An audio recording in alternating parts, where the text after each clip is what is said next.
For centuries, the Macedonian Phalanx had terrified armies across the ancient world. But at Cynoscephalae, Rome discovered how to break it. The Phalanx was nearly unstoppable from the front. So the Romans did something far more dangerous. They attacked from the side. They thought this formation could not be broken. Then Rome found the opening. In minutes, the weapon that had conquered kingdoms became a trap. The Macedonian Phalanx was breaking apart. The day Rome broke the Phalanx, Battle of Cynoscephalae, 197 BC. Imagine standing on a hill in ancient Greece. The ground beneath your feet is wet with morning mist. Below you, thousands of soldiers are moving through the fog. On one side stands the army of Macedon. 16-foot pikes stretch forward in thousands of hands, forming a wall of steel.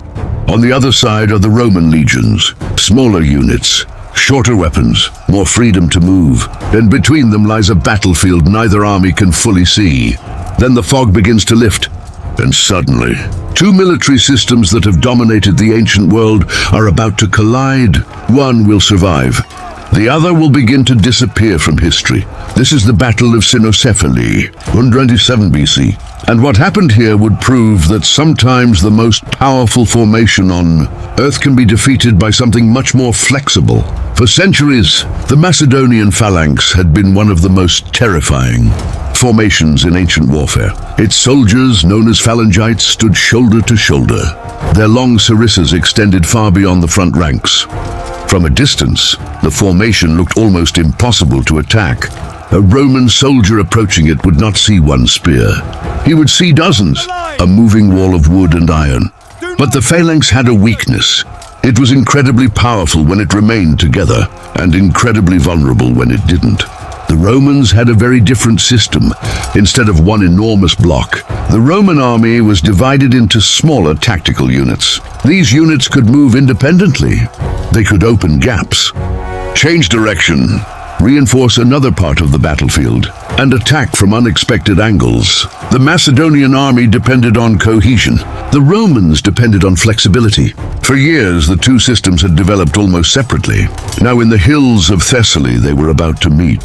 The Roman army was commanded by Titus Quinctius Flamininus. The Macedonian army was led by King Philip V. The stakes were enormous. Macedon was fighting to preserve its influence over Greece. Rome was increasingly becoming the dominant power in the eastern Mediterranean. We can't move. Hold your... But neither commander expected the battle to unfold exactly as it did. The battlefield itself created the first problem.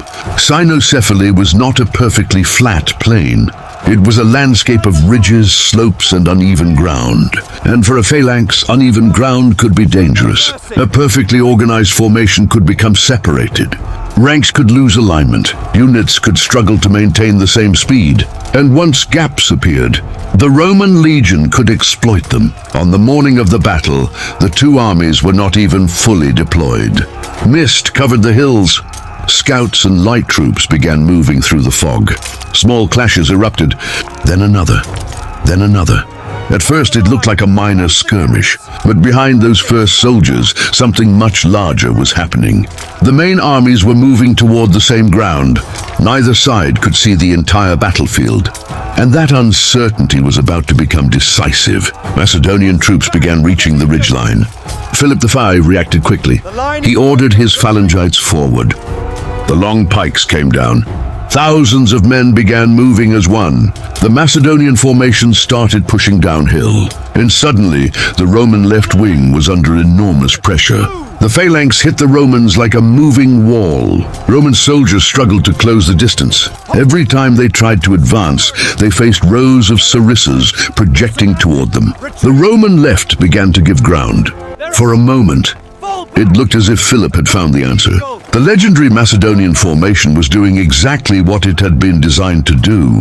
Push forward, maintain cohesion, break the enemy through sheer concentration of force. But on the opposite side of the battlefield, the situation was completely different. The Macedonian right wing was still trying to organize itself. The terrain had disrupted its formation. Units were separated. Some soldiers were still moving into position. And this was the moment that changed everything. A Roman commander saw the opportunity. Instead of waiting for the entire Macedonian army to form up, he took a group of Roman maniples and attacked the exposed Macedonian flank. The Roman soldiers did not need to destroy the entire phalanx. They only needed to get around it, because the great strength of the phalanx was also its greatest weakness. Victory is ours. Its long pikes were terrifying when facing forward, but they were far less useful against enemies attacking from the side or rear. Roman soldiers poured into the gap. The Macedonian formation began to break apart. And then something extraordinary happened. The Roman troops, who had been fighting on the opposite side of the battlefield, were still engaged in a desperate struggle. But the Roman commander now had a choice. He could continue fighting the Macedonian troops directly in front of him, or he could turn part of his force around and attack the phalanx from behind. He chose the second option. Roman soldiers began moving toward the rear of the Macedonian formation. The battle was no longer a simple collision between two armies. It had become a trap. The Macedonian phalanx was facing one enemy, while another was approaching from behind. The long sarissas that had once made the formation so deadly now became a problem. There was almost no room to turn. Men tried to change direction. Ranks collided. Orders became difficult to hear. The perfect formation began losing its shape. And once the formation broke, the Romans attacked. Sword against shield, shield against pike. Men fighting at distances where the enormous Macedonian spears could no longer provide the same advantage. The battlefield became chaos. Some Macedonian units continued fighting. Others began retreating. The Roman attack spread through the formation. Philip V could see what was happening. The army that had seemed unstoppable only moments earlier was beginning to collapse. The phalanx had not been defeated because its soldiers were weak. It had been defeated because the battlefield had forced it to fight in a way it was never designed to fight. That distinction matters. Cynoscephalae was not simply a story of Roman soldiers being better warriors. It was a demonstration of military flexibility. A rigid formation could be devastating under the right conditions.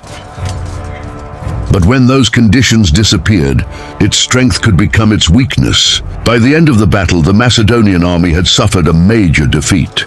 Philip V was forced to retreat. Rome had won, but the consequences went far beyond one battlefield. The Battle of Cynoscephalae helped break Macedon's military dominance in Greece. The Second Macedonian War was effectively decided, and Rome's influence in the Greek world grew dramatically. For the Macedonian phalanx, the battle was a warning. For Rome, it was proof that the Manipular Legion could defeat one of the most respected military formations of the ancient world. But perhaps the most important lesson of Cynoscephalae is not about Rome. It is about adaptation. The phalanx was not destroyed because it was useless. It was destroyed because war had changed. The battlefield had become too unpredictable for one massive formation to control every situation. The Romans understood something Philip's army could not fully overcome that day. A soldier does not always need to be stronger than his enemy. Sometimes, he only needs to be able to move where his enemy cannot. At Cynoscephalae, Rome did exactly that. The phalanx had spent centuries dominating the battlefield from the front, but Rome attacked its weakness from the side. And on that mist-covered ridge in Thessaly, the future of ancient warfare began to change. The Roman legion had defeated the Macedonian phalanx, and the balance of power in the ancient Mediterranean would never be the same again.